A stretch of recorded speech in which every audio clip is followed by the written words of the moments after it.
bet of the table. That means they have to hit the shot accurately, the break shot that is.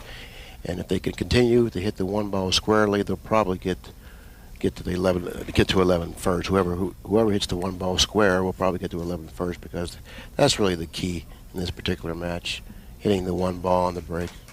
Well, as you mentioned last night, and we'd had discussed it, breaking from anywhere behind the head string yielded a foul on the break 10% of the time.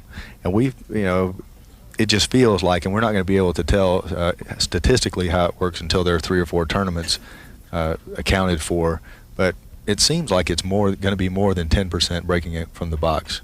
Yeah, and I gave you my guess. My guesstimate was about 13%, so I think that it's even going to be higher than that after taking another look at it for a complete day.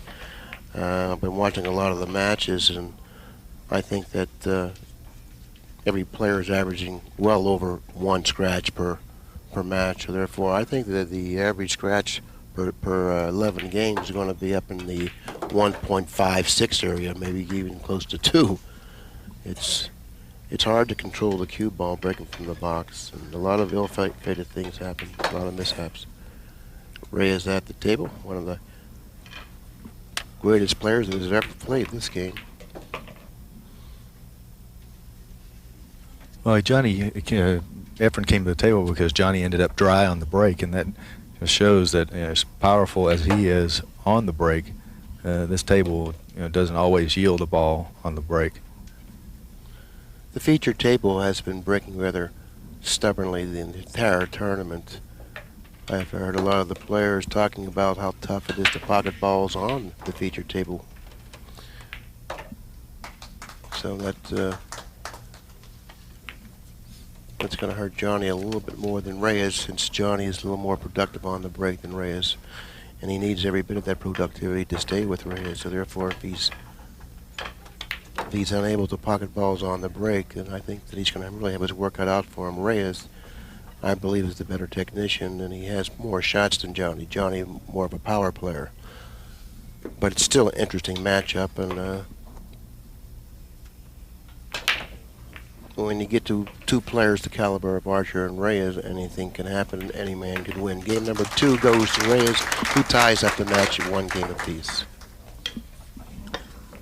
Well, Billy, these tables have really been playing well this week. I know that you've commented on it several times, and AMF is going to be the equipment sponsor for the Pro Tour throughout the Camel Pro Billiard Series, and we're playing on the Advantage model of the AMF table. And while the pockets are not as large as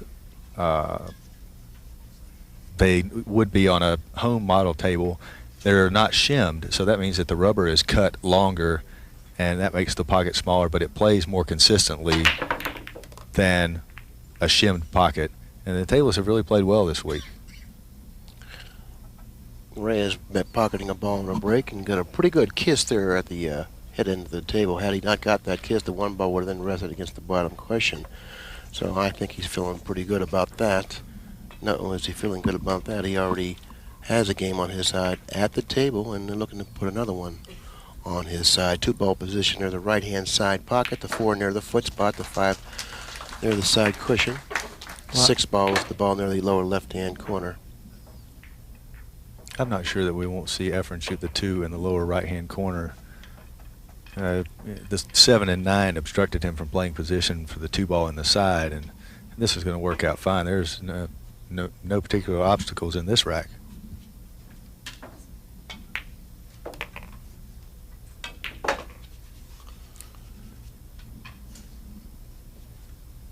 Efren Reyes is really a master of the game. Plays all games excellent. He just won a straight pool tournament, and I believe it was in Maine, Portland, Maine. He just won the 8-ball world championships. Naturally, he's the 9-ball world champion, or a former 9-ball world champion. He plays a world-class 3 cushion, and he may be the best bulk line player in the world today. He shoots as well as anyone opposite hand, and besides that, he plays pretty good with his right hand too. Well, let's not forget your favorite discipline, and that would be one pocket. He is definitely I don't know how you feel if you feel like he's the best one pocket player. He's certainly the most creative. Well, he's in the league by himself when it comes to one pocket. I don't think anyone can come close to Reyes playing one pocket. Matter of fact, I have always thought that once he took up the one pocket game, that he would really, he would dominate the one pocket players, and he certainly has done that. Terrorize anybody that happens to challenge him at that. No, then I also neglected to mention that he's also the best rotation player in the world. So, with those kind of credentials, how can you argue the point who the best player in the world is? Efren Reyes, in my opinion, is the best player in the world. But playing 9-ball is a different story because the break is such a significant factor in the game of 9-ball. And as you notice, he really doesn't have the strongest break in the world. Well, again, the table rather stingy. There's a lot of congestion on the left side of the foot spot. I'll describe exactly what's going on over there. The 3 balls to the left of the foot spot.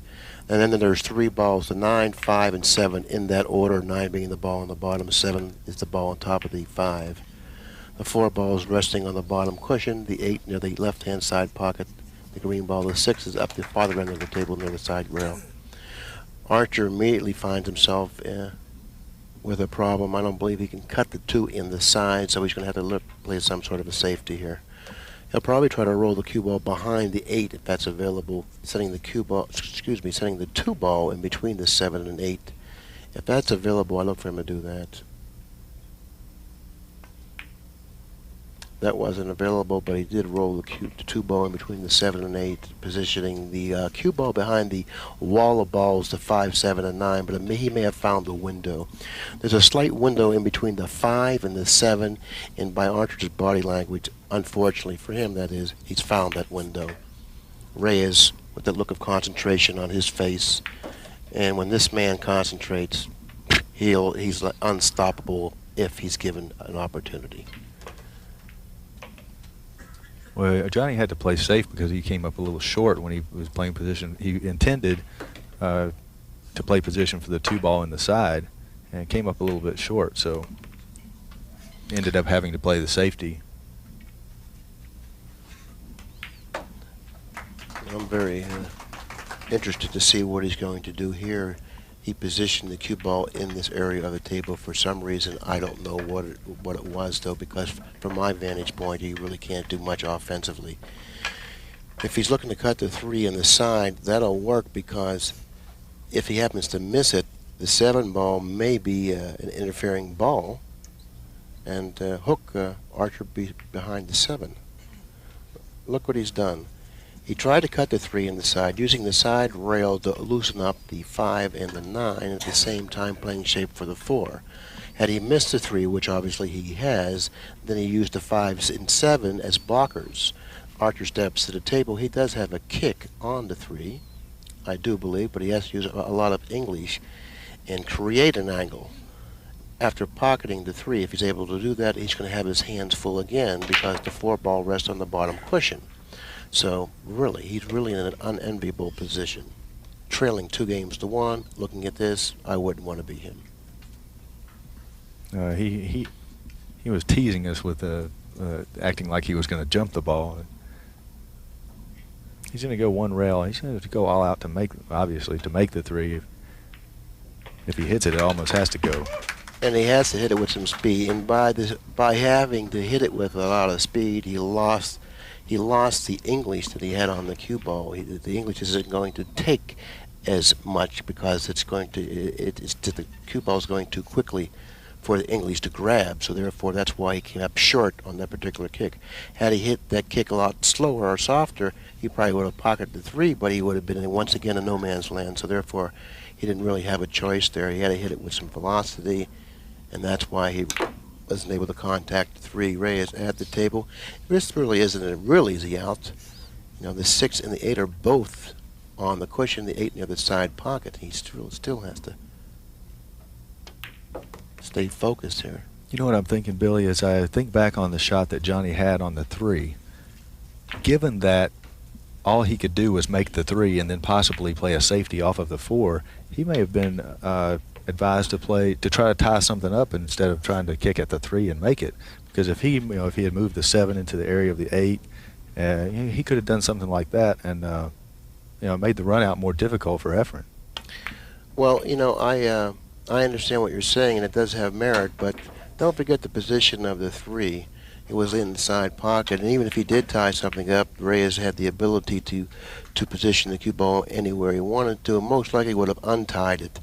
But when you try to tie something up against Efren Reyes, it's usually not very successful because he's without a doubt the master of circumvention. He can really get around things and get out of traps it's so much easier than all the other players. That looked like a Mike Massey draw shot as well as he hit that. Yeah, that was a beautiful shot, and I'm sorry I didn't bring that to the attention of the viewers, but of course they saw it, so needless to say, it spoke for itself. Game number 4 goes to Reyes, and now he leads the match by 3 games to 1. Now, the last time he broke the balls, he really didn't put much velocity on the break. He more or less tried to control the cue ball, realizing that the possibility of fouling on the break is much better now than it was when you were allowed to break from the rail. So he took off a lot of velocity on the break. Let's see if he does the same this time. Maybe he'll increase the speed. Let's find out.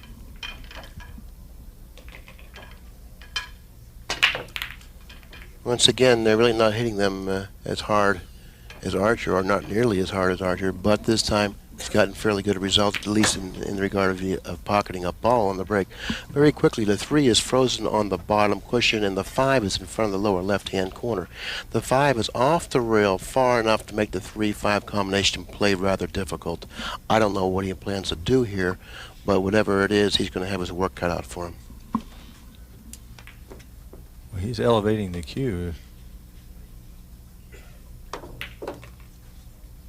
He's going to have to watch out here. If he finds the bottom of the cushion, Archer will then have ball in hand and he can take care of the problem of the 3. But that's not the case. He managed to stay away from the scratch. I can't see from my vantage point, David. Is he corner hooked? I believe he is corner hooked, Billy. Archer got up to try to take a peek at it himself because the suspense was just too much for him, I guess. When you're playing Efren Reyes, you're just hoping that something stops him because he's certainly not going to stop himself. Well, he is. That's a great view. Great camera work from our illustrious cameraman, Rick. Well, Billy. from that angle, it looks like he is corner hooked. Well, I'm looking to see him masse this. He'll get up in the air, like so. Masse around the corner. He's the master at this. Getting a good hit off of the masse, and also it looks like he's tied up. Unless the 3 passes the 9. If the 3 passes the 9, then he'll play the 3 off the 5.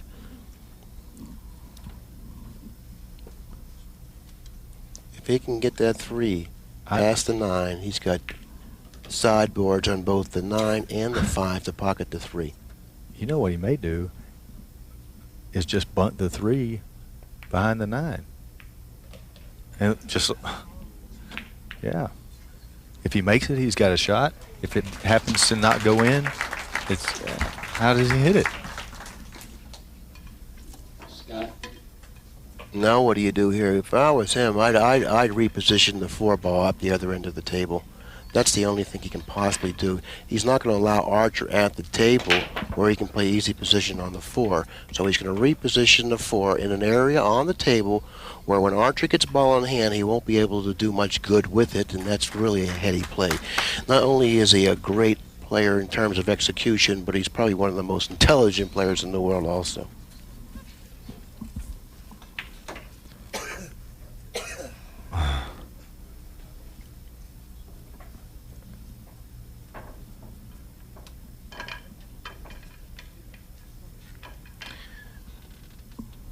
Now, if I was Archer, could he take an intentional foul and bump the 9 down into that area where Efren can't hit it and can't place the cue ball down between the 5 and 3? Might try to foul him out. Can he do what?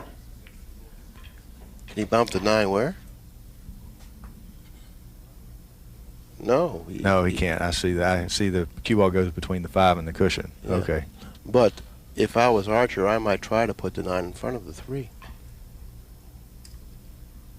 Well, that's what I was saying. Yeah, where if he took ball in hand, he would have no place to put the ball you have to make the hit. You have to be careful that, or put the 5 in front of the 3, but you have to be careful not to pocket the 3. If you pocket the 3, then you can forget about winning this rack. Right.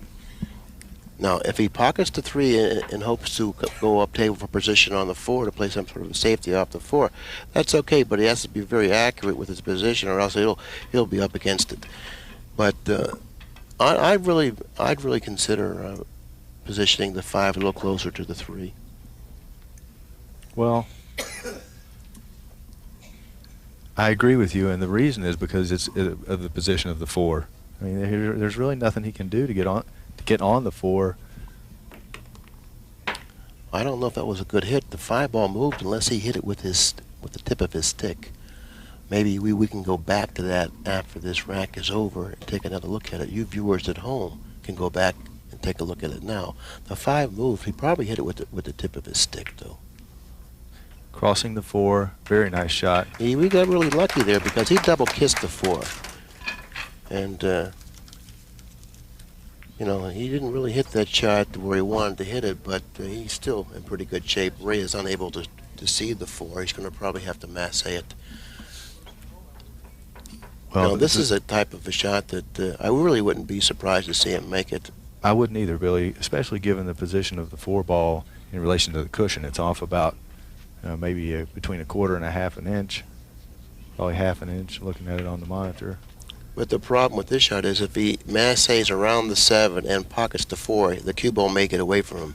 What he's trying to do now, but he doesn't have the room, he's trying to go to the cushion and then very thinly hit the 4, sending the cue ball across table, hopefully near or close to that side cushion without getting much movement from the 4. He can't do that because the 7 ball precludes him from doing that. He's taking another look at it, and I don't think he has the room there. He can't hit the part of the rail that he needs to hit to execute that particular shot. But I think eventually what we're going to see him masse the 4.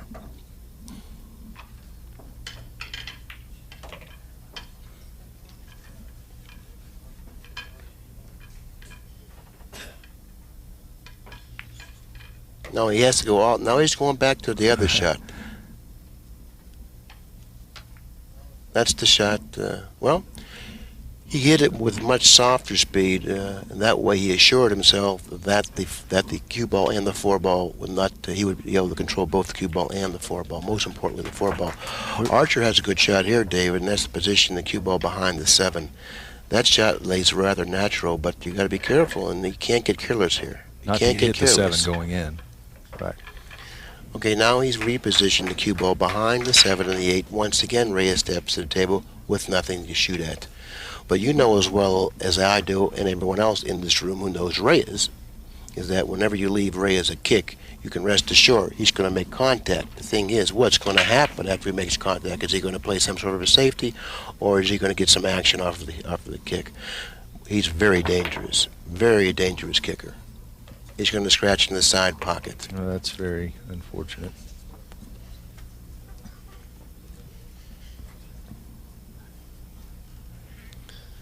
Archer would like to end up in the middle of the table for position on the 5. That way he don't have to be concerned about going into the 9. Playing position for the 6 in the upper right-hand corner, but now it looks like he's going to play position for the 6 in the upper left-hand corner because he hasn't got over far enough.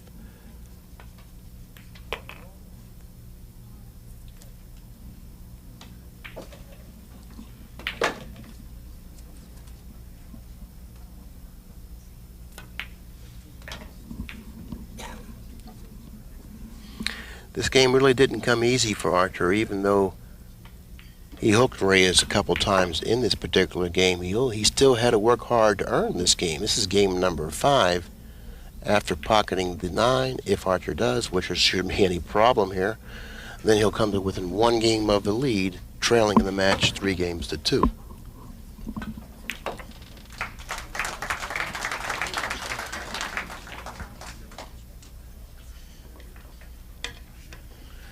Yeah, we'll all have an opportunity to watch Archer breaking them.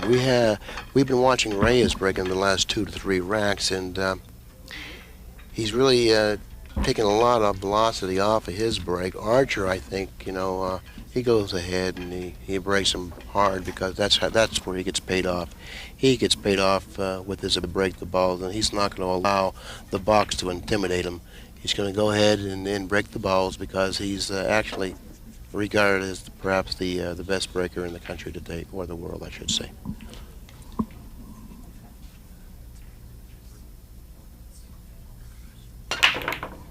Yep, he's got a lot of energy in that break, and he hasn't made a ball in the break. Like I mentioned before, also David, the featured table is a very, very stubborn table in terms of pocketing balls on the break.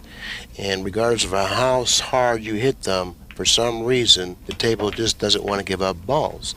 And so this is certainly an equalizer in the eyes of Reyes, that is. In other words, he says, well, if I can take away Archer's break and equalize that area of the game, I really like my chances.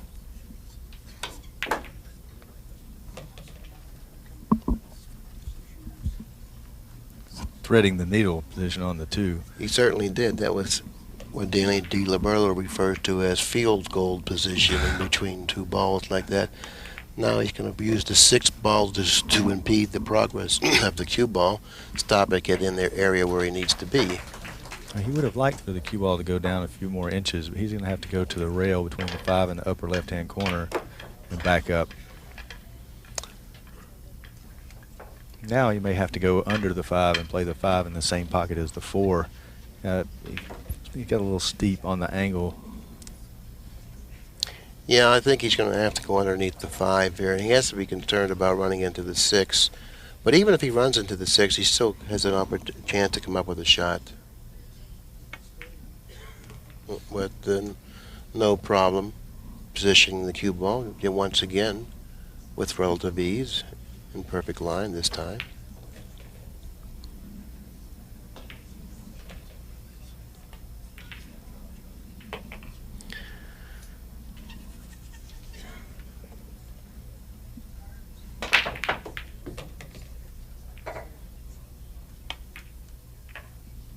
I love to watch Efren hit those shots where he cues the ball so far out, spin the object ball in.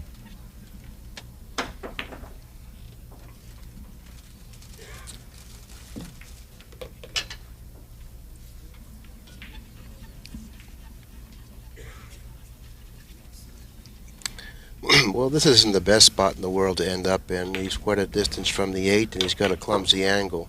If you notice, the 8 ball almost didn't go in, and now the position on the 9 is a little suspect also, considering, how comfortably he was shooting the 5 and the 6. Right. He should have attained a better shot on the 7 to drop lightly for the 8, but nevertheless, he still does his job. At the end of game number 7, Reyes now leads, at the end of game number 6, Reyes now leads in the match with a score of 4 games to 2.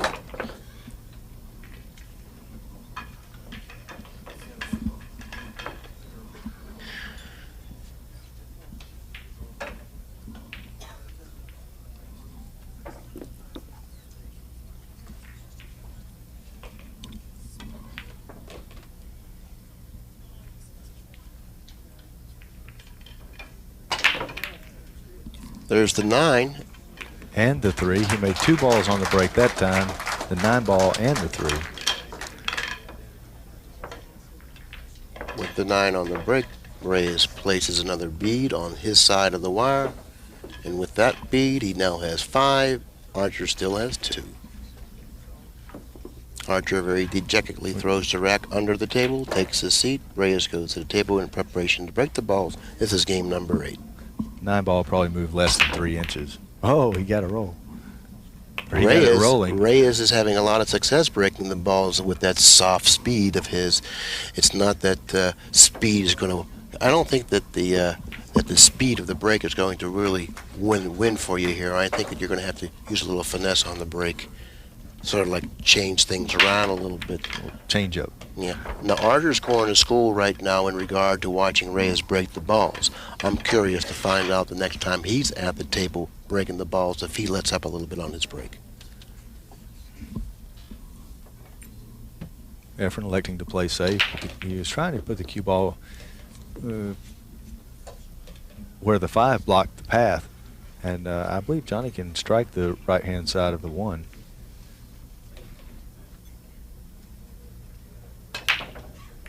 If he cannot hit the 1, he can go rail first and hit the side of the 1 softly. But don't forget the position of the 2 and also the 3 and 9 down at the bottom cushion. You really don't want to position the 1 where Reyes can do something with that problem area. The 3 will pass into the corner pocket. There's enough room to hit the 3 to pocket it, but in order to pocket the 2, you have to be in perfect position.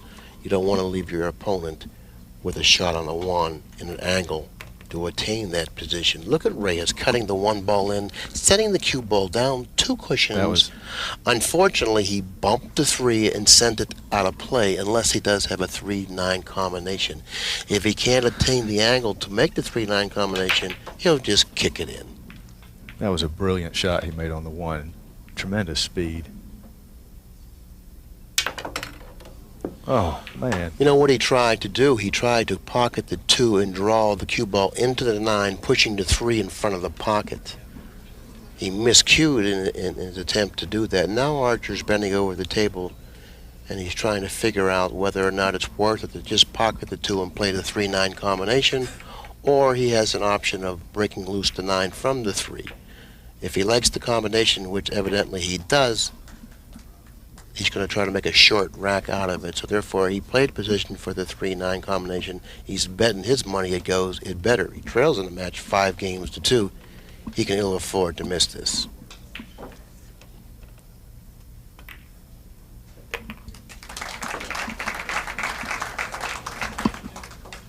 He's cut into the lead. The score now 3 games for Johnny Archer, 5 games for Efren Reyes. Okay, now we have the opportunity to see now if Archer went to school and if he learned anything. Remember, Reyes is getting much better action breaking the balls because he's breaking the balls softer than Archer. Archer has a sledgehammer break, but it's not paying off for him. Now he's gone to school, he's watched Reyes break the balls. Let's see if he takes anything off his break. Well, he's gone to the very center of the table, and that's not where Efren has been breaking from. But that's where he went to when I played in the center of the table, and he got good results going to the center of the table. And then once again, he's come up dry on the break. The 9. No, the 9's not going to find the pocket. He's come up dry on the break. But fortunately, the 5 ball came between the 1 ball and the cue ball, not allowing Reyes to see the 1. And to make matters worse, the 9's hanging in the corner pocket. We saw Johnny trying to do a little dance. He was trying to do the rain dance to get the 9 ball to fall in the corner.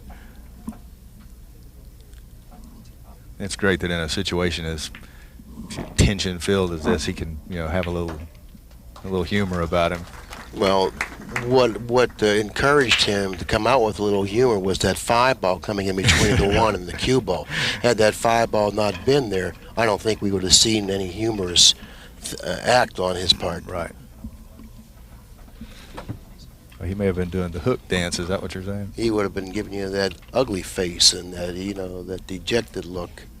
But of course, that 5 ball being in between the 1 ball and the cue ball makes Archer a tremendous favorite in this particular rack. Reyes positioning the cue ball near the side rail, not pocketing the 9, allowing Archer at the table. Archer can see the outside of the 1, but in order to control the cue ball, placing it behind the 5 and trying to bank the 1 down table is a very, very difficult task. Is he up to it, or is he going to give it back to Reyes? I think he should pass it back, Billy. I don't really see anything. He can't do anything offensively. And defensively, if there were more balls for congestion at the upper end of the table, maybe to try to play a safety. But he's not going to be able to get enough movement out of the 1 as thinly as he's going to have to contact it. So I like him giving it back. From my vantage point, I myself would pass because I bent over and I saw that he really can't see enough of the 1 ball to assure himself that after contact he's going to slow up the cue ball and keep it behind the 5. So therefore he's going to have to allow Reyes to shoot this shot. I think Reyes is in a lot of trouble here. He's positioned the cue ball in an area on the table where if he had to do it all over, he wouldn't position it there. He's looking to position the cue ball where he set that chalk on the other rail. But what's going to happen to the one? I think that he's going to have to hit the one ball too thinly. He's not going to get enough movement off the one. Well, he's trying to use the 5 ball as a blocker, and I agree with you. I think that Johnny's decision to pass this shot was the right one. Plus, there's a lot of holes there. You see, there's a big hole in between the 5 and the 4. I don't know if he's found that hole or not. Johnny seems to think he has, because he hasn't shown any signs of disgust, or he doesn't seem unhappy about the results. He's got a very, very long, difficult shot on the 1 here. I wouldn't be surprised to see him try to pocket the 1, sending the cue ball in the direction of the 7, maybe creating a little bit of action in that regard, but I don't know if he's going to do that or not. Let's take a look. Well, he's looking at the line from possibly playing the 9 ball.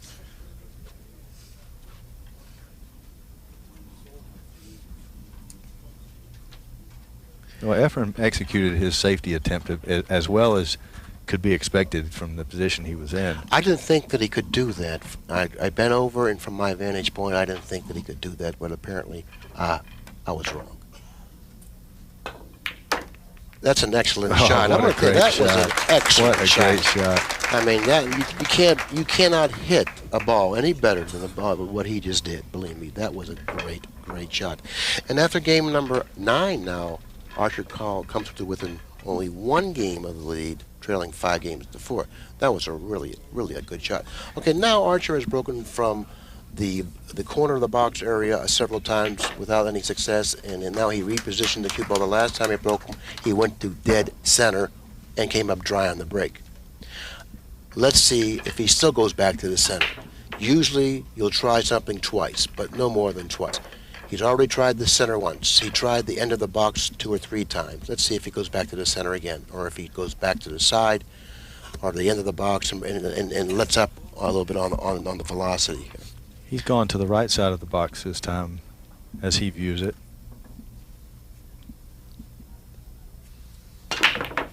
Now, he let up a little bit on that break, but you wouldn't think, as well as he broke them, but he did let up a little bit on the break. Unfortunately, he has come up dry again. I do believe Reyes can pocket the 1.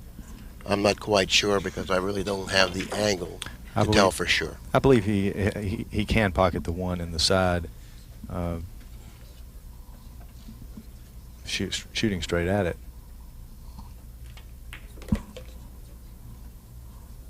This rack really there's not much problem in this rack. Now, considering the position Reyes left himself in, he's going to go 2 cushions, playing position for the 3. He would have liked to have fallen a little higher on the 2. That way he would have had natural position and an angle on the 3 to pocket the 3 and draw the ball back up table for the 4. He's going to have to go 2 cushions, but he has to be careful that he doesn't reposition the cue ball in an area where he's going to need to shoot the 3 with a bridge. Because I'm certainly sure we've all been in that spot before, and shooting a long shot like that with the bridge, having to draw a back up table, is not something that I would like to do. Somewhere between the 5 and the 7. No, he played the high side of it, not seeing it, so that way he won't have to use the bridge. But the 5 ball became an obstacle now. It sure is. Well, as well as he struck the draw shot on the 7 ball, and I believe it was the 2nd game, he's really striking the ball very purely, and that shot, he made that look easy. He would like to position the cue ball in the same area that it's in now for the 5. He's fallen a little short of that, but of course I think this is workable, providing that the angle's not too severe. Well, he's going to have to. I believe he's going to have to go down and back up on the right-hand side of the 8 and back up. Oh, there wasn't as much angle there as I thought. Well, what we just saw there is really a rarity. It's not often you're going to see Reyes make an unforced error of that nature. Trust me, I've never seen him do that. I mean, what he just did was something that, well, you wouldn't believe it unless you saw it. That's so uncharacteristic of the way he plays.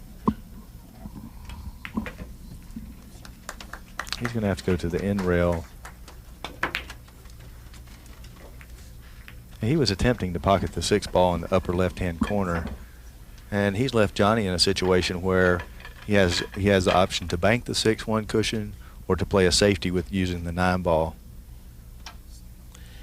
If Johnny can reach it, I look for him to try to position the cue ball behind the 9. Going for the bank is a tough shot, and also attaining a shot on the 7 might be difficult too. So therefore, that compounds the problem of banking the 6.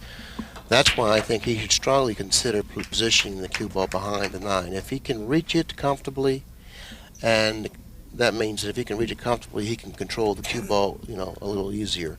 If he can do that, I'd consider positioning the cue ball behind the 9. He's cueing it low outside. That's where he's going. Well, he wasn't able to get it behind the 9, and now Reyes steps to the table with an option. He can bank the 6 cross side, or he can play some sort of a safety himself.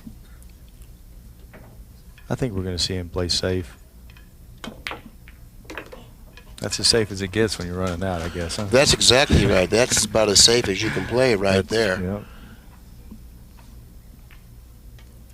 Yep. I think that shot might have been a little bit of disgust on his last, his last position effort. He's like, I'm shooting, He shot a very aggressive shot to bank the 6. Well, that may have been a frustration shot. It could have been, but the way he hit it, there was no indecision there, trust me. No. Whether it was because he was, disappointed in his last inning at the table and he wanted to avenge it, or possibly he just liked the angle. Well, doesn't really matter, does it? He won the game. Game number, I believe, 10 goes to Reyes, and he now leads in the match by 6 games to 4. We can see the banners, the Pro Billiards Tour banner, the Simonis banner. That's the official cloth of the Pro Billiards Tour, and it's the Simonis 860. And I believe that after this tournament, that in future tournaments, the cloth is going to be camel colored. It's a kind of a dark khaki color, and that's brought on by the Camel sponsorship in the Camel Pro Billiards Series, and it should be interesting to see how the players adjust to that, and how it looks for the camera. There are a lot of positive things about it. Archer in his chair really is having a hard time dealing with this, because he's usually the player who gets paid off on the break. But not so in this match. Reyes is the player that has supposedly the inferior break, but he's the player that's getting paid off for it.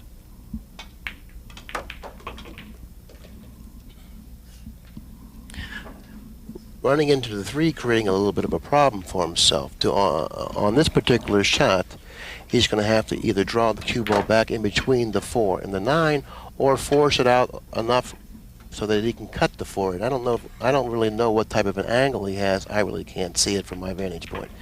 He may even go forward if the 4 is far enough away from the rail. Now that's a pretty good shot right there. It looks like that he's drawing it back. Watch out, if he hits the 9, he might find himself in a little bit of a trouble, but not that time. It looks like that he can cut the 4 in. I don't know, he's scratching his head. That means that he can't. And that's a telltale sign. And whenever Reyes goes to his head, he's in trouble.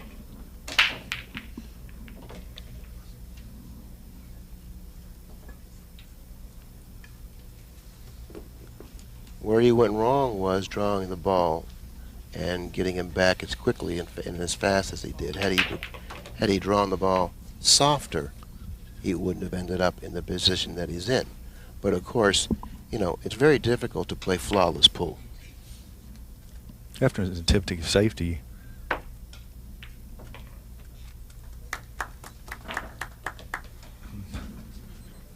Johnny's straight in on the 4 on the side, but the jaws of the pocket, it's not exactly as easy as it may appear. But you were, go ahead, David. You were speaking of the break a minute ago, and looking over the AccuStat score sheet, Johnny has made a ball on the break 50% of the time, 2 out of 4, or 50% of the time, and Efren has made a ball 83% of the time on the break. So that's an interesting statistic that you would probably think would be the other way around.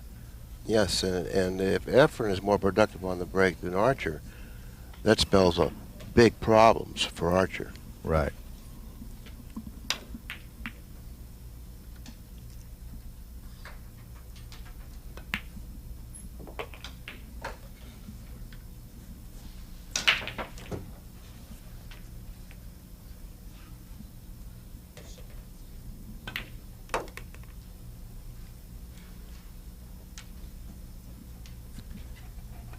Well, that's two instances in this match that Efren, it would have appeared that Efren got out, and in one case, he snookered himself on the 7, and in the other situation, right there, he just got on top of the 4 and didn't run out. So that's two position errors that we're really unaccustomed to see Efren making, especially given the position of the 4 ball.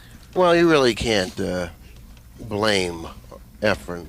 The last time he was at the table, you can't find him at fault because he made a nice shot on the 3 ball. He, he went into the 9, and the 9 ball kissed him closely to the 4, and then he was unable to pocket the 4 because of the position he was left in. But really, he can't really be at fault because of that. He made a good shot. He executed the shot well enough to come up with the shot. I thought perhaps he was just a little ill-fated. Archer trailing in the match by only 1 game now, 6 games to 5. And the way the match has been going, all of a sudden, look at this. Now that time he took some off the break. He went to the spot that Efren was breaking from, took some off the break, pocketed 2 balls, and one of them was a 9. Well, with the pocketing of the 9 on the break in game number 12, that was game number 12. The match is tied up at 6 games apiece.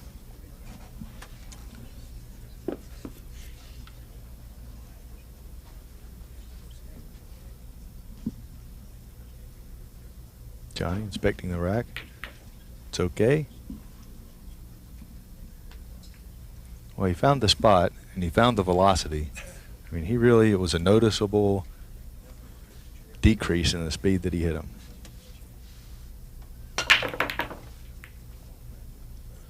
Six in the side, no. 7 in the side, no. Nothing for you, Archer. Nothing for you.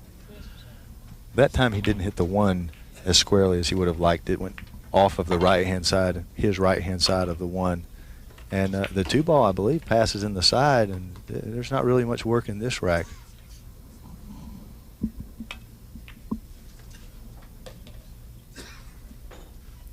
Well, he's got to get a good angle to get from the 3 to the 4. That's the problem in this rack. He doesn't want to be on this side of the 3 ball, and now he has to stretch. He really shouldn't be happy with his position on the 3. He's not. I noticed that he shook his head. He's not really happy with himself. He hasn't really played an Efren Reyes. This is really not an Efren Reyes performance, I should say, up to this point. Hooking himself behind the 7, finding himself on the wrong side of the 3, needing to stretch. So he's really unhappy with his game right now. But of course, he'll probably manage to get it together in a very, very short period of time.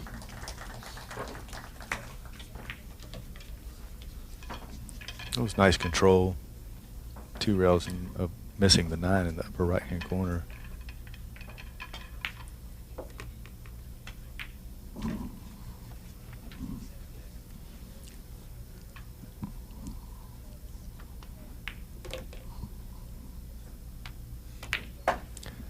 On the adjacent table, Leonardo Andam is ahead of Reed Pierce, 8 games to 4.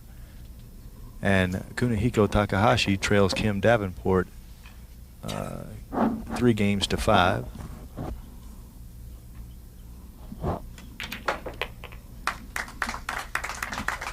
Tony Ellen leads Scott Kiddo 7 games to 3.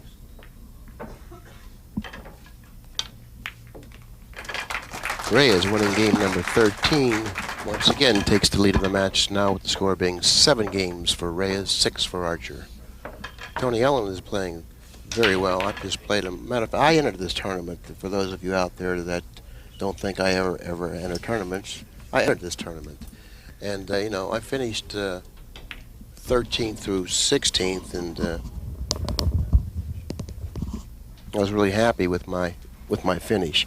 I didn't play all that well, but I'm happy with my finish. But I did play Tony Allen in the last match, and he ran 5 racks on me, and he's breaking the balls really extremely well.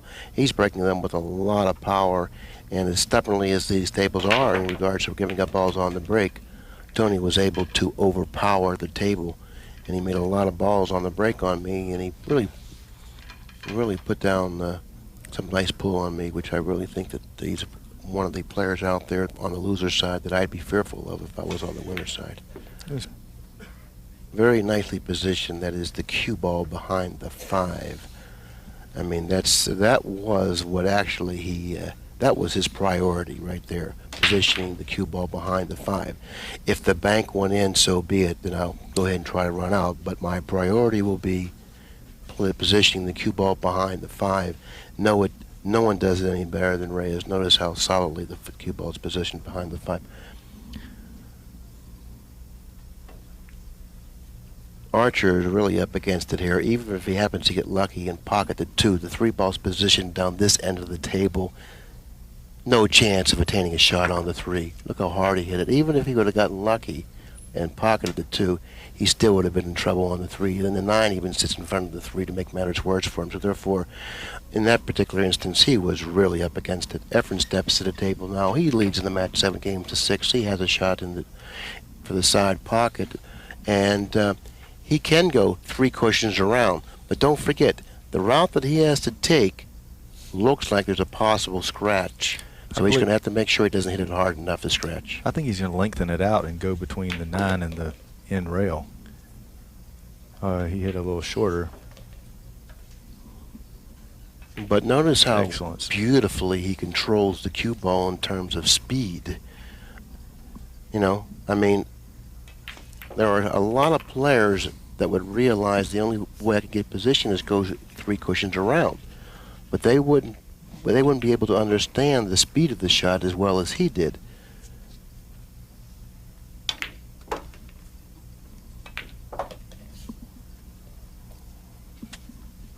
And a lot of players would have been picking the ball out of the pocket now, too.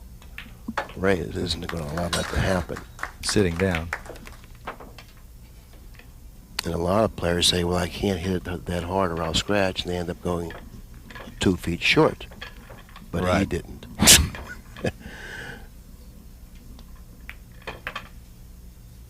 And it's the man that can do stuff like that with consistency. That's the man that's going to end up, winning most of the matches and most of the tournaments.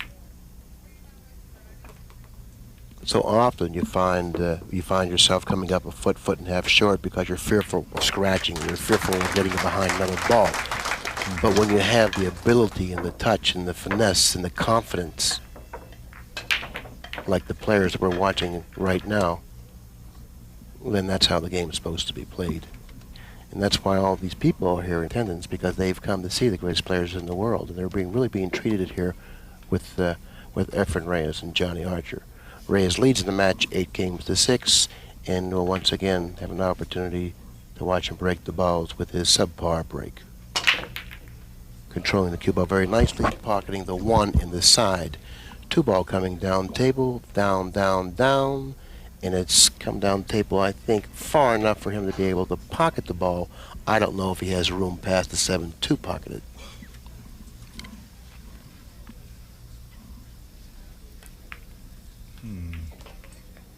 Now look at this shot.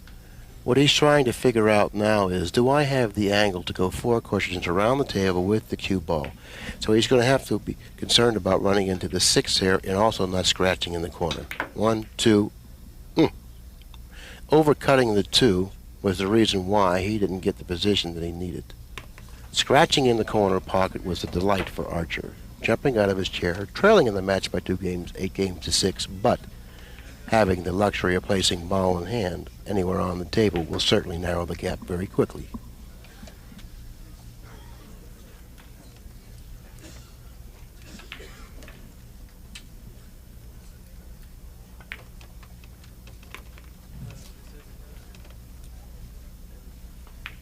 The 4 to the 5 is the crucial part of the rack, because the 5 is the ball. If there's any ball out there that's harder to get to, less accessible, it's the 5. So therefore, Even though it looks kind of like automatic, you can't get careless.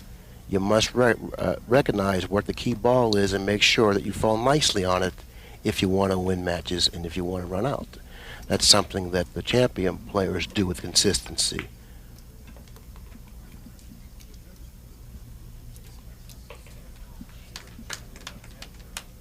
Everything else now plays rather routinely. 6 to the 7, 7 adjacent to the 8, very nicely positioned, so therefore it shouldn't be any problem.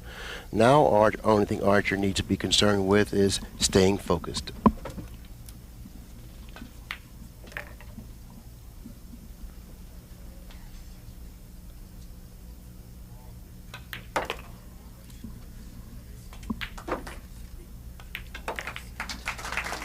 Well, the stubborn Archer isn't going to allow Reyes to run away with the match. Every time it appears that Reyes is going to go ahead and run away with the match, something happens, Archer gets an opportunity at the table, and he's done well with just about every opportunity that's been presented to him. After game number 15, it's only a 1-game advantage for Reyes now, 8 games to 7. This is a race to 11. Both of these players are on the loser side. Somebody has to go, and they both know it.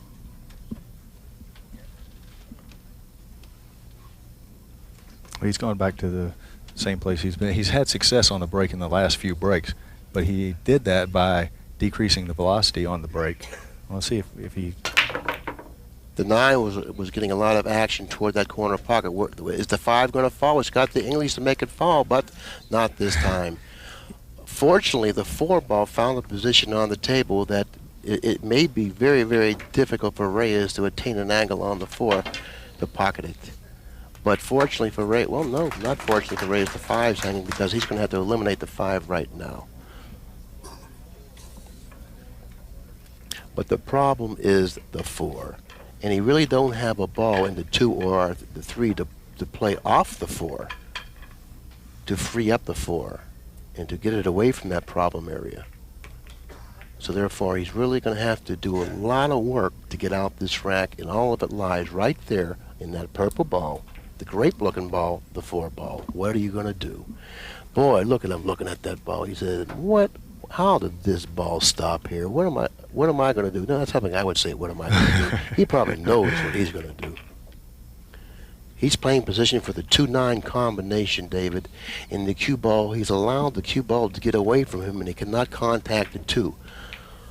But what he cannot afford to do right now is leave the 2 in the position that it's in now, and he can't afford to reposition the 2 so that Archer has a shot on the 2 into the 4 or anything like that. But he has to move the 2 here.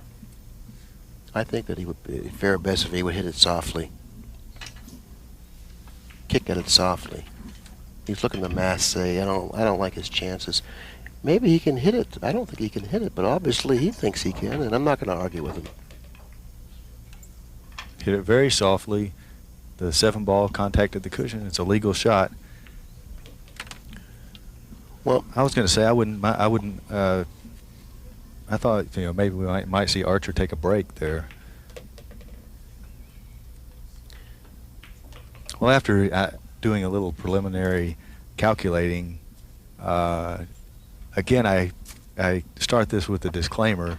I've been following this match and doing AccuStats, and like I say, I'm not going to attest to the accuracy of these numbers. However, having said that, Johnny thus far is shooting at a 813 clip out of a possible 1,000, and Efren is shooting at a 847 clip out of a possible 1,000.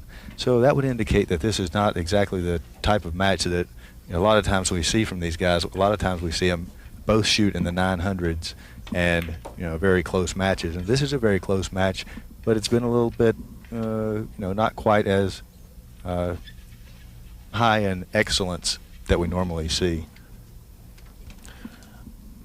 Reyes could position the cue behind the 8 and reposition the 3 ball by the 4. But of course, he thinks he likes his chances from the position that he was in.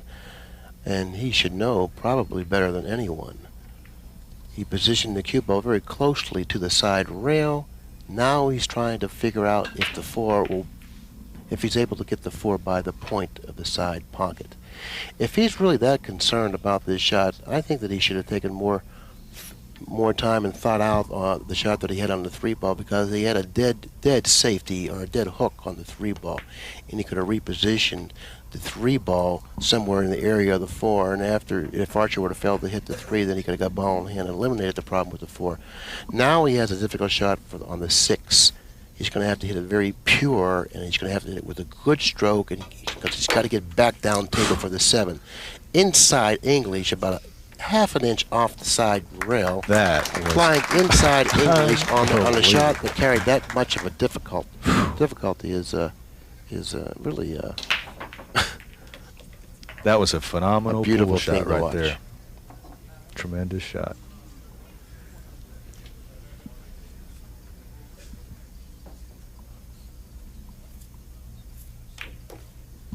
Just about every time Archer's come to within 1 game of the lead, Reyes turns around and wins the next game. So Archer, throughout the entirety of this match, has always been fighting an uphill battle, always looking at either a 1 or a 2 game deficit. So, and that's really wearing on a person, by the way, because you really have to try harder when you're behind. Not that you don't try hard when you're ahead, but there's more stress on you when you're fighting from behind all the time. So late in the match, that may show up.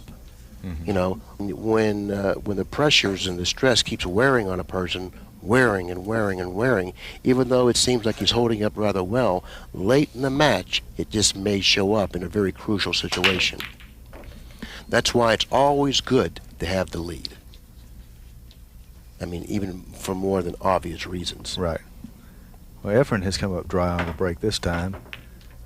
We have seen him pocketing balls with regularity, and this time he came up dry. And Johnny's going to play a safety here, leaving the cue ball behind the 6 ball. He should, when he plays a safety, he should move the 2 or the 3 here, because they're in a bad spot. That was an excellent shot. Really, nothing really gets by these players. They look over the table, they see where the problem area is, and they feel that if I can deal with this problem area, if I can eliminate this problem, then I can win this particular rack. Notice how softly he kicked at that shot. Unfortunately, he scratched in the side pocket. And there was a couple of ahs in the crowd, and Johnny Archer shook his head like, oh, too bad, too bad. He got a bad break, didn't he? Archer trailing 9 games to 7 really doesn't want to hear those ahs, does he, Dave? No, it's both of these players have a tremendous following. They're personable guys, and nobody likes to see bad things happen to either one of them. So if something bad happens to Johnny, I'm sure he'll get his share of ahs, so. Johnny's going to be rewarded for an excellent safety on his very first opportunity at the table, doing exactly what you said. I mean, he didn't miss anything. He moved the 2 ball away from the cushion so that if he got ball in hand, it would make his run out a lot easier, and that's what he has. That's what he's facing now. I kind of like the angle on the other side of the 4 better than this angle. Now he has to go around the 5. He can't go 1 cushion between the 5 and the 8. That route is fraught with peril. He's got to go around the 5. He's got to have a little more steam than this. Nope, he's hit it perfectly. Excellent. But the angle that I like better than that angle actually was the angle on the other side of the 4, going down the other side of the table and up toward the 5 in that fashion. I think the pattern lays much easier that way. He struck that a little too hard. See, now he's on the wrong side of the ball. Now he has to travel extra distance again. He's going to wind up playing position for the 7 in the lower left-hand corner. That shot plays natural. He's close to the side cushion, using an unorthodox bridge. Sometimes it's difficult to use an unorthodox bridge and get good results. But the shot laid so natural, and the speed of the shot as he executed it played really nicely.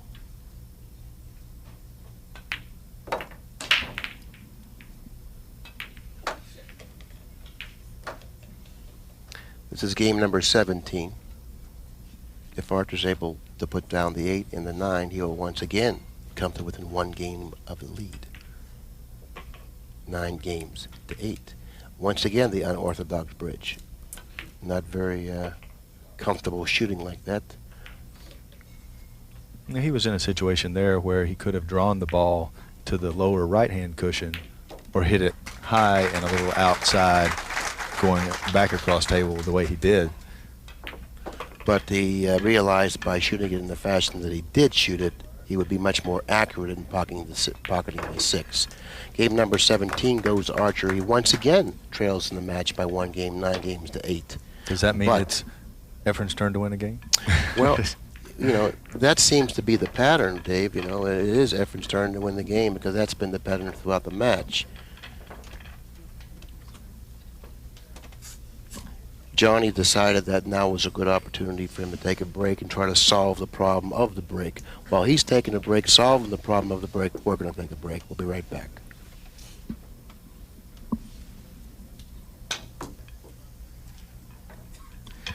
Okay, both players are back in the tournament area, and while they were on their break, David Maddox brought up a very interesting statistic.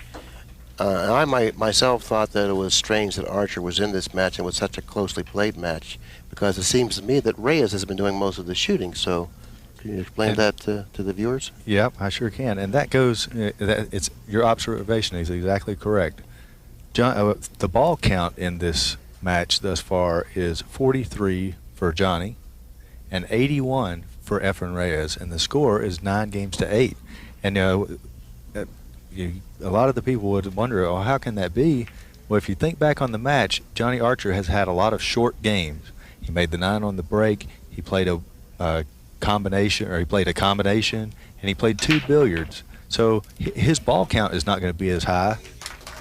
And Efren's been having to run the entire rack when he's been winning games. He hasn't gotten those early games, and that's how there can be that much disparity between the number of balls pocketed.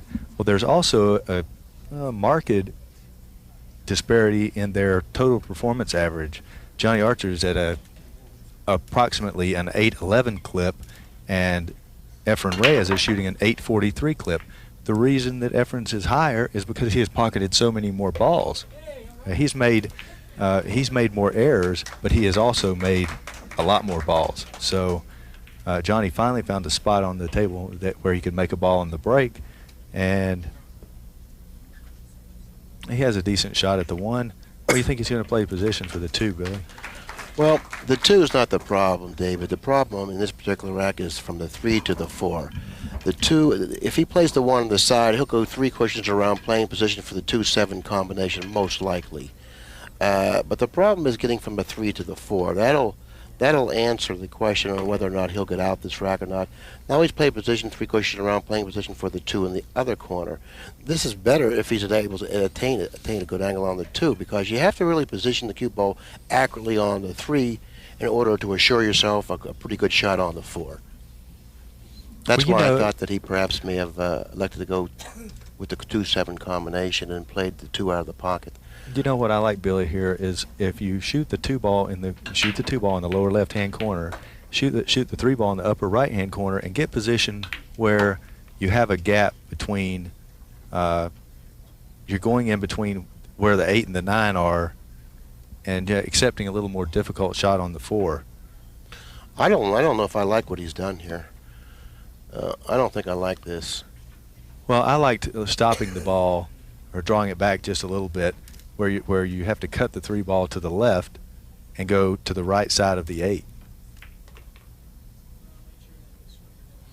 That's the angle. That's the gap that I was talking about. But I didn't. I would have gone the other way to get there. I would have too. I would have gone the other way myself, because there really wasn't any obstacles going the other way. The 2 obstacles that he had against him this way was, one was speed of the cue ball, and the other was the 8 ball, passing the 8 ball. Right. So therefore, shooting the 3 ball, cutting it in the corner pocket, using the short cushion in the side rail to attain the shot on the 4, I thought was a much safer route. And I think that most often you're going to achieve your goal most often if you choose that particular route. Right.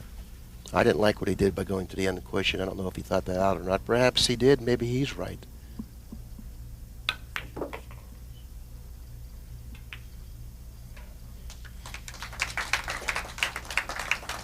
you play close to the 8 here. You play for the side.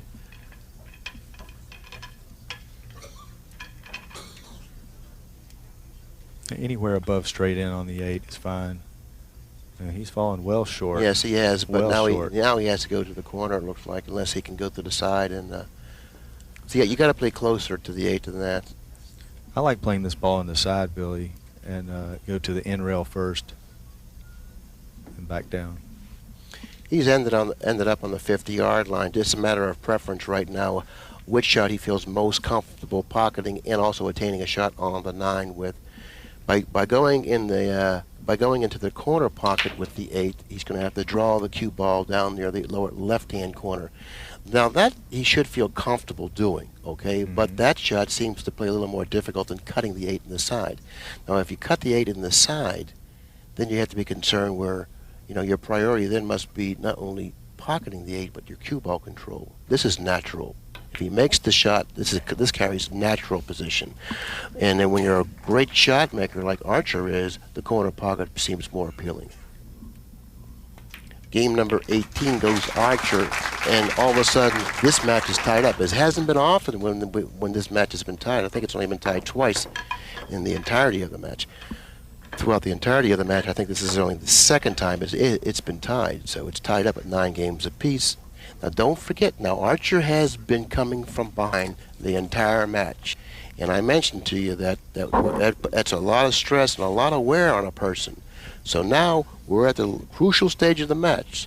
So if Archer falters here, it's because of his constant battle coming uphill, coming from behind. And also he's won a lot of short racks, so therefore, he should feel very fortunate to be in this position, and let's see if he can win the match from here. Well, there could also be a little bit of an emotional letdown because he's like, finally, I got even. It can go either way.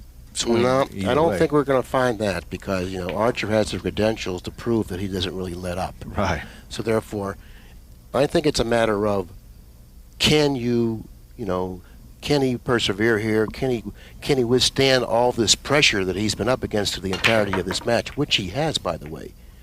This has been a constant battle uphill. Let's see if he's given the opportunity, if he can do well with him. He's come up dry on the break, Billy. And that's more times than not, this match has been the case when he's been breaking the balls.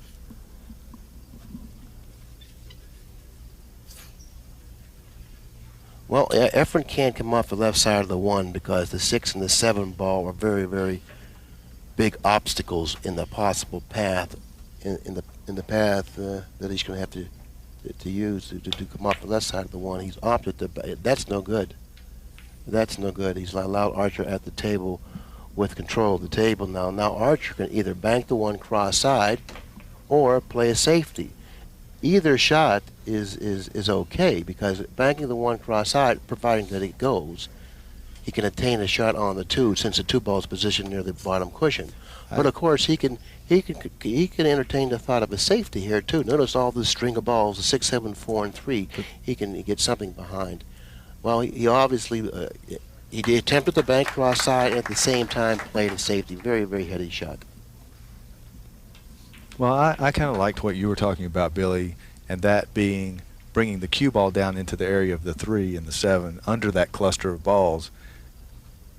The one disadvantage to that is that you would have left the 1 ball close to the 2. So if he had been able to possibly bank the 2, he just moved the 2 ball or the 1 ball away from the 2 and hooked him. Yeah, but you really can't argue what he did. I mean, what he did was wonderful.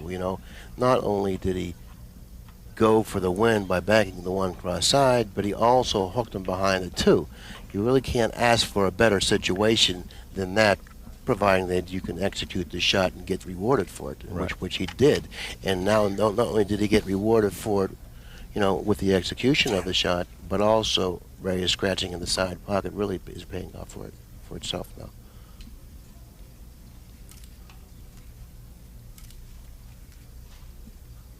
Position on the 2 ball is very crucial because he has to play very, very exact position on the 3. He would like to reposition the cue ball for the 3 near the side rail or near that cushion so he can make that 3-8 combination. That's the ideal position. You know, if he, looking at that, Billy, if he gets on the right-hand side cushion, he may elect to play the billiard on the 8, moving the 3 ball toward the left-hand corner, and you know, where the 3 ball comes to rest. No, that you're just complicating things there. I mean, if you can attain the angle for the combination, the 3 Right. takes the place of the 8. Right. That's what he's going to try to do. He's not thinking of the billiard here. You have to get on this side of the 3. I'm just saying if he doesn't get far enough to play the combination. Oh well, Yeah.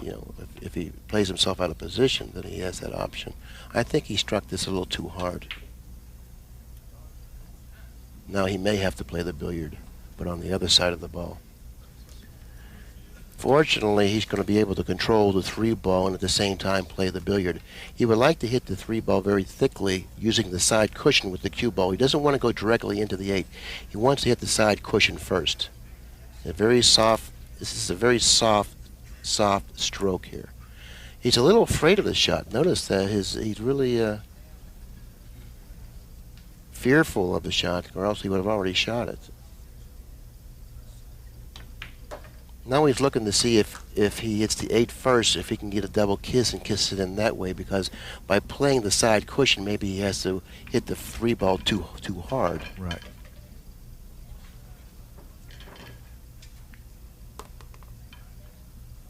Now he looks like that. Well, I don't know. The 3 left that bottom cushion far enough, I do believe, to give him enough of an angle to clear out of that problem area and get up table for the 4. The biggest obstacle here is the pocket itself and the bridging. It's an awkward bridging situation. He has an angle on the 3 to go to the cushion and back up, play the 4 under him.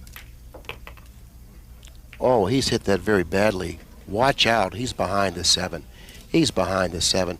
And the reason he's behind the 7 is because he cut the 3 ball too much. Had he hit it fuller, the cue ball would have then gone through the 3 ball, went to the cushion deeper near the left-hand lower corner pocket. It wouldn't have gotten behind the 7 ball. The reason he's behind the 7 is he cut the 3 more than he intended to. And that's the reason he's behind the 7. He should have been very, very thoughtful of that. I mean, he should have been thinking of that. But of course, once again, the problem David said was the pocket.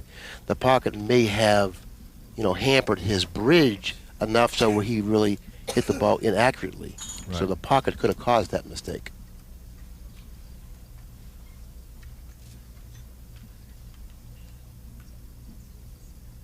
What a crucial time to have that happen. He hit that shot very nicely, but he hit it too hard. But it looks like he may have gotten away with it. I don't believe Reyes can pocket the 4 in the lower left-hand corner. Now he has 3 shots, and the shots in order of appeal are in the lower right, banking it right back, or playing it off the 9. But I think we're going to see him play it in the lower right-hand corner. Very well struck. Now Archer had an opportunity to get out that rack. The score is 9 games apiece. Just perhaps what I was talking about came into play there. Just perhaps that, all the stress and wear that he's been under this entire match fighting from behind maybe took its toll on him a little bit, and he mishit the 3. Look out. He's going to be all right in regard to... I think the ball nestled under the cushion. It's under the point. I don't know if it can possibly be under the point from this angle. I think he has to have a shot.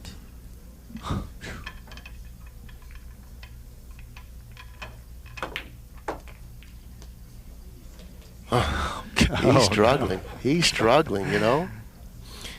Well, if he's trying to make this particular game suspenseful, he's certainly doing his job there. Absolutely. Now let's see if he can do his job and get out. 9 games apiece. One of these guys got to go, both on the loser side.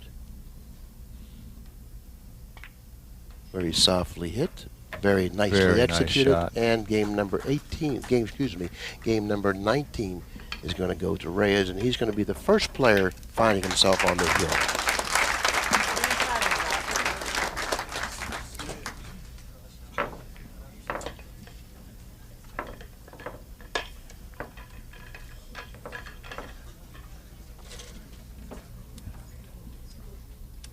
Well, they're making it exciting. The fans are getting their money's worth, to be sure. If suspense is what you want, that's what we got.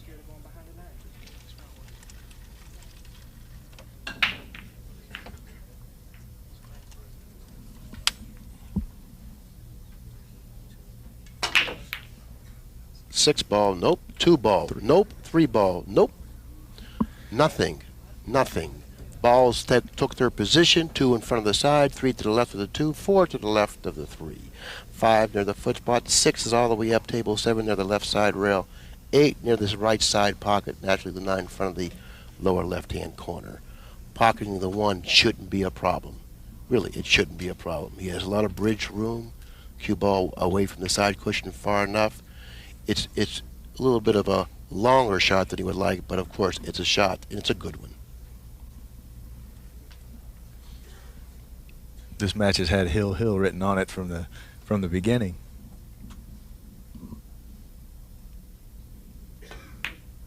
Very nicely executed.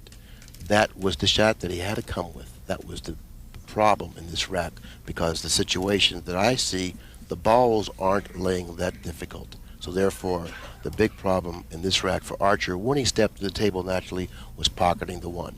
He's been able to do that.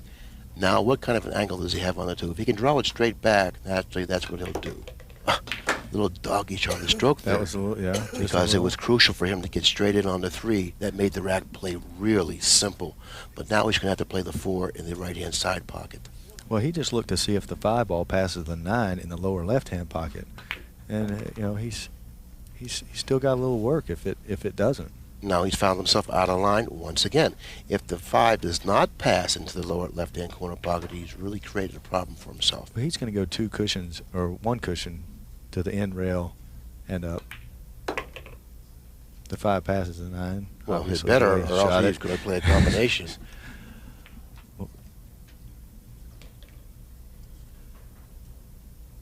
On this shot, you really want to be near that bottom cushion. See, this might not be that good. If it's on the rail, it's definitely not that good. You know, you want to be near the bottom cushion on that shot, because you can sacrifice accuracy considering how closely the 6 is to the corner pocket. But when you're near the bottom cushion on that particular shot on the 6, you can do just about what you want with the cue ball. From this position, he's going to have to take a little, well, he's fine. I thought perhaps that he was in a more difficult position than what he was, because he certainly ended up in an ideal spot. Straight in on the 8 in the corner is fine, because it just cinched the 8. Doesn't even have to draw it back, because the 9 sits relatively close to the corner pocket. So therefore, all he needs to do now is pocket the 8 and just shoot the 9 in, take care of his business at hand, and we're going to see a Hill match. Hill, gotta love it. Gotta love it. Gotta love it. That's right. That's what we're used to with Efren and Archer. You know, they the last time I think that they played here was a Hill match. That was one of the AccuStats mystery matches. Somebody's got to go.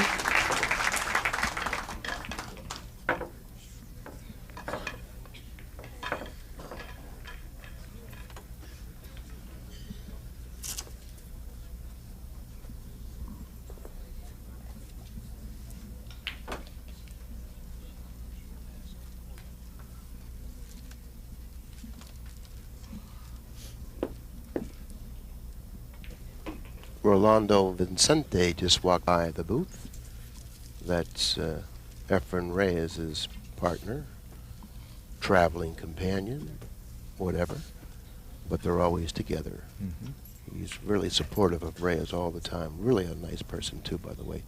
And Reyes is one of the fine gentlemen in the game today. Not only is, in my opinion, the best player in the world, he's probably one of the finest men in the game. Scott Smith, the tournament director, acknowledged the fact that one of these guys got to go, so he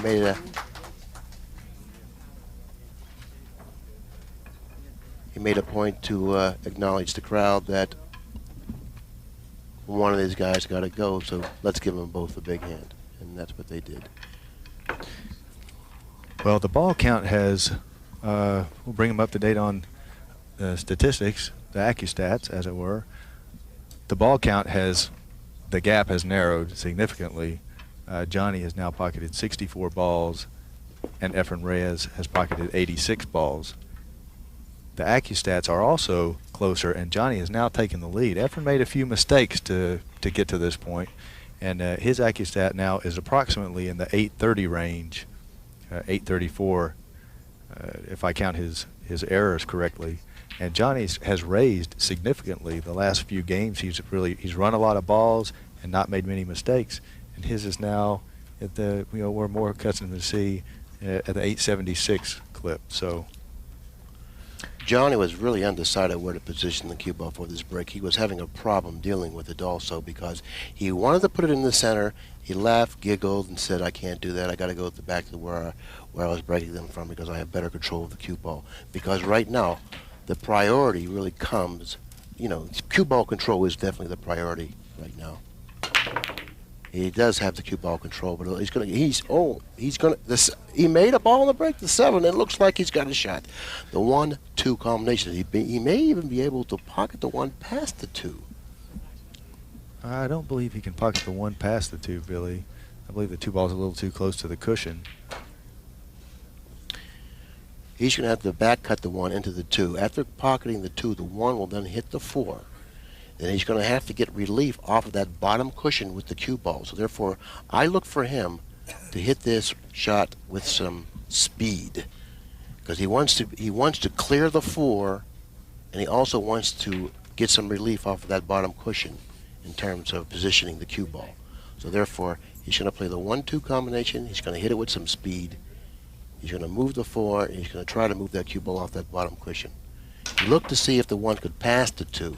He doesn't like that, so he's going to have to play the combination. But most importantly, he's going to have to hit it with some speed.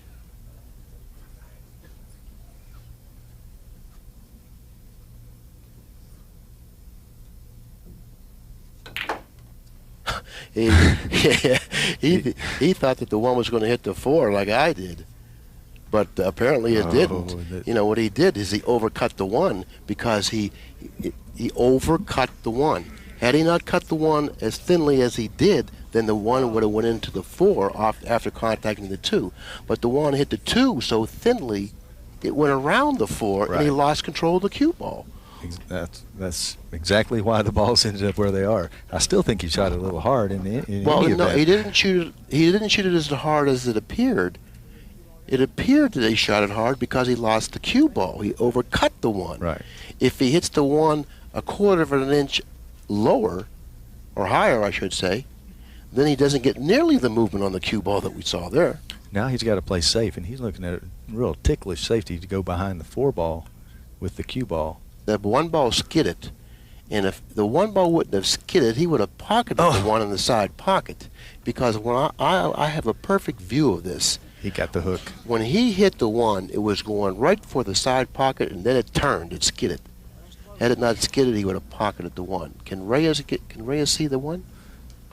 No, he cannot.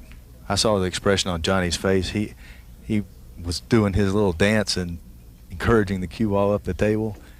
I saw him stick his tongue out with a big smile, and well, I'm going to tell you another thing. All right. Had not that shot skidded, the cue ball wouldn't have ended up where it did. No, definitely not. That's right. It looks like he can see this, because he's shooting straight at it. He's going to the rail. Would you look at this shot? Look at this shot. Oh, my well, God. From the position that he was in, he did exactly what he had to do. Man, he got the hook. If Johnny can hit the 1, it's only a sliver of the right-hand side. Well, that's all he needs to see, because if he can see that, then that's exactly what he's going to be shooting for. But I don't even know if he can see any portion of the 1. He's looking to kick here, because if he can see the 1, then there's no indecision at all. He's going to have to hit the outside of the 1, and he may even get the cue ball behind the 5.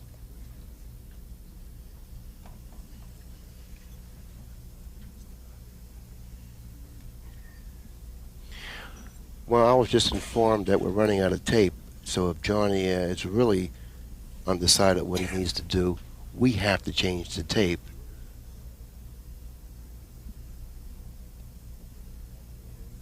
And there really isn't much we can do about this. And he's pondering over the situation, and it looks like we're going to be running out of tape. What a nightmare this is. What a match. If we run out of tape, I'm just going to cry. And all you viewers out there right now, you don't know if we run out of tape or not, do you? Well, we don't want to miss. I think we're going to change the tape right now. We'll catch you in a second. Here we are. We're back. We're back. Okay. Just in the nick of time. Just Okay, in the nick of time. Pat, you did a good job. We're back on time. Well, he can hit the one. He could hit the one, I should say. And he has left Reyes the shot. He didn't hit the one as good as he could have. You know, he made two mistakes in the late part of the match. One was his inability to hit the one any more accurately than he just did. And the other mistake was when he shot from that lower right-hand corner pocket, he allowed the cue ball to get away from him, snookering him behind the 7. He missed it. Efren missed the one. He missed it. He missed it. He missed it. This is something that Archer really didn't figure to get. He's probably more surprised than anyone. He doesn't have an offensive shot, but he can see the 1 ball. The 5 ball is a very ugly looking ball as far as Archer's concerned, because what he would like to do is bank the 1 underneath the 3 going up table, but the 5 ball precludes him from doing that. So, but he can see that part of the 1, and he wasn't able to hook him on that shot either. So therefore, he is faltering late in this match. Well, Efren is looking at. I don't believe we're going to see him shoot the 1 in the side, but he may position the cue ball behind the 6. Yeah, that's exactly what he's going to do. He's going to position the cue ball behind the 6. It lays perfectly for him to do that. Mm. Now Archer doesn't have to be concerned about controlling the cue ball or doing anything else. He has to be concerned about hitting the 1, and his chances of hitting this 1 aren't very good. No, they certainly are not. His chances of hitting this 1 aren't very good. Matter of fact, I don't even see an accessible route to the 1. Well, unless he can go around the 9, I don't think he can go around the 9. Between the 6 and the 8 to the end rail with a lot of right-hand spin, extremely difficult. I don't know if he can spin it enough. He can't hit that part of the rail. He can't. The 6 ball precludes him from hitting that part of the rail near the lower right-hand corner. I'm talking about to the end rail, to the first diamond with a lot of spin and go between the 6 and the 8 and hit it one rail. You mean shorten the angle with a draw off of the short cushion? I'm talking about going to the end cushion right and here. shortening it with a draw. You draw it and you go back. You draw it. Yeah. That's the only way you can go back, by drawing it. You got to hit it with a lot of right. No, you need to draw it to back it up like that. Right, you'll slide. You won't get it to go back. You need the cue ball to hook it back. It looks to me like he can't hit that portion of the rail that he's aiming at. He can. Oh, what a hit. Oh, what a hit. He could hit that part of the rail. Wow. I didn't think he could do that. What a great shot. What a great shot. It was a great shot, very timely too, I might add. You know, he ran the risk of scratching off the 1 had he shot the shot and executed it perfectly like he did, and he still had the problem of not scratching off the 1, which he avoided. Efren played a great shot to put him behind the 6. Whew. Well, this is the kind of suspense that we really love to see, and we really, we've come to expect it from these two guys. It's quite a rivalry they've developed. What sort of wizardry are we about to see here? We're going to see him go. That's what's next on the agenda. So give me a menu and let me order. Let me order something from the menu. I'll order a kick, 2 cushion, hook safety. Oh my gosh. This is anything you can do. I can do better. Now, does the good doctor have the prescription for this? It's getting comical now. Johnny's laughing. He's like, well, it just seems like an endless battle here. I mean, anyone in the tournament would have lost a match 2 or 3 times by this time. It takes players like this to sustain the suspense. That's exactly right, Billy. And it's a testament to both of their skill, nerve, and knowledge.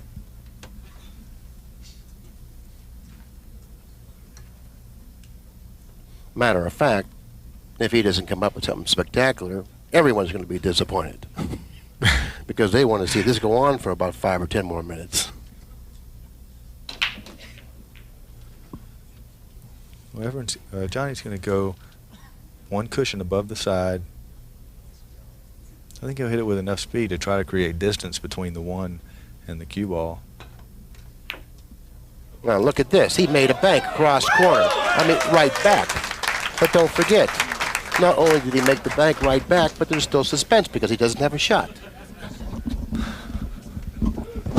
So therefore, the people out here who have paid their money to watch this certainly have gotten more than their money's worth. Absolutely.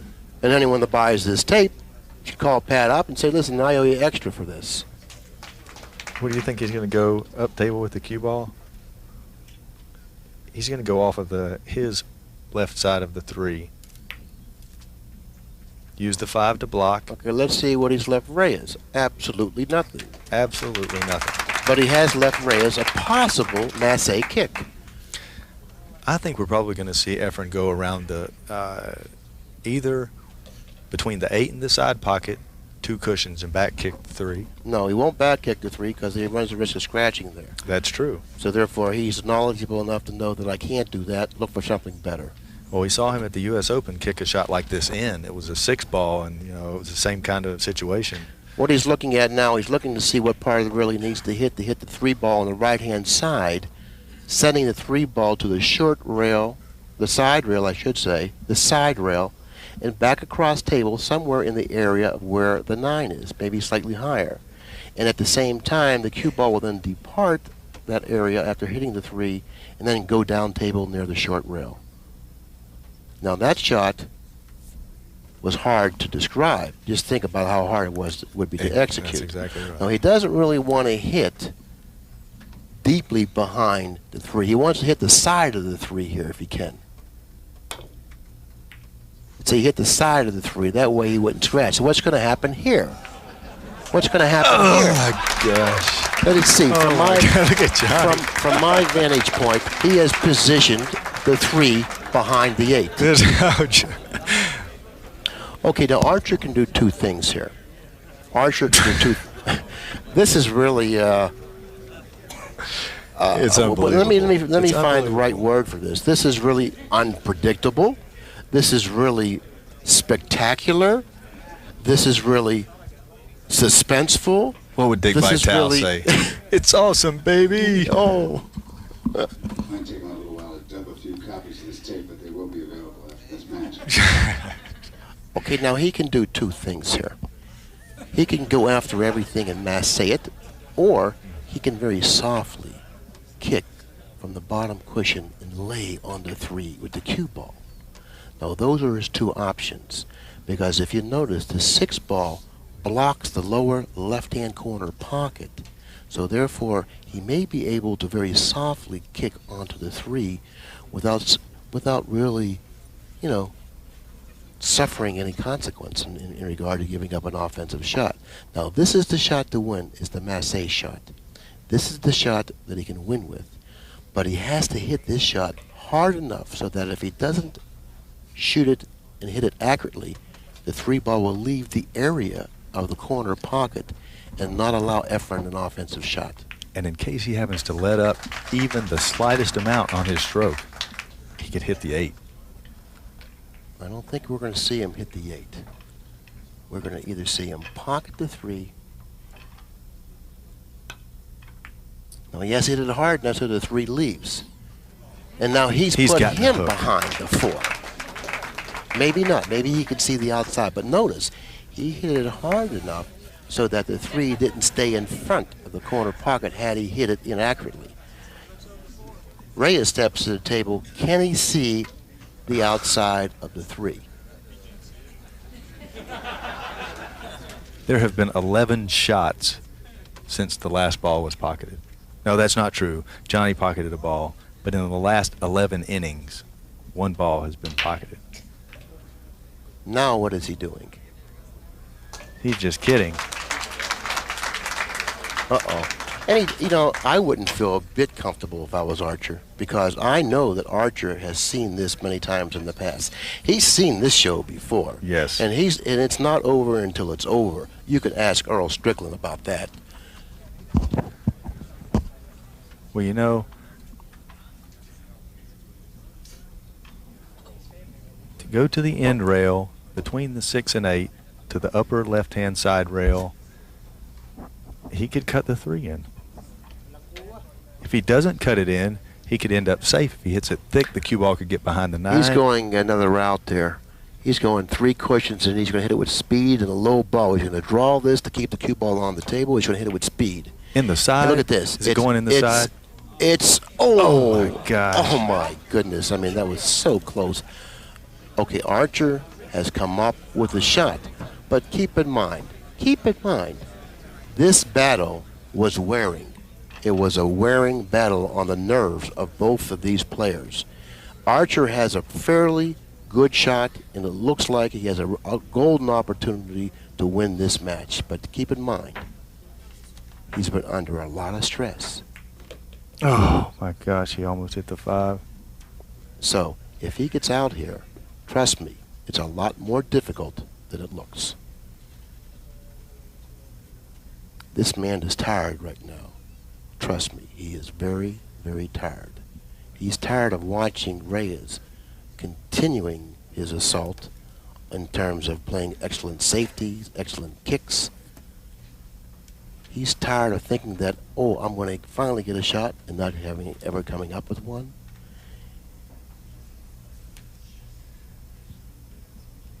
Ordinarily, he would have shot this by now. Had this been some other match with the score being 2-1, he would have been on the 8 by now. That's exactly right. So therefore, the need to be concerned is there, and it's obvious. Everything is like, oh, not right there. Oh, I went an inch too far, an inch too left. I mean, this is really a lot of pressure for him right now, because he's really, really worn. Anything will bother him right now. He's looking at the other end of the other. He's looking down at the other end of the floor. What for? I don't know.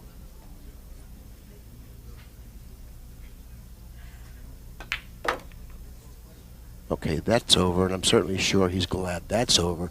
He's finally positioned the cue ball in a good position, but he doesn't like it because it's near the cushion. But the angle's there. All he needs to do is pocket the 6. The shot lays natural for him to fall perfectly for the 8. But he don't like it because he's against the cushion. He'll make this shot 100 times in a row practicing. He's a little fidgety.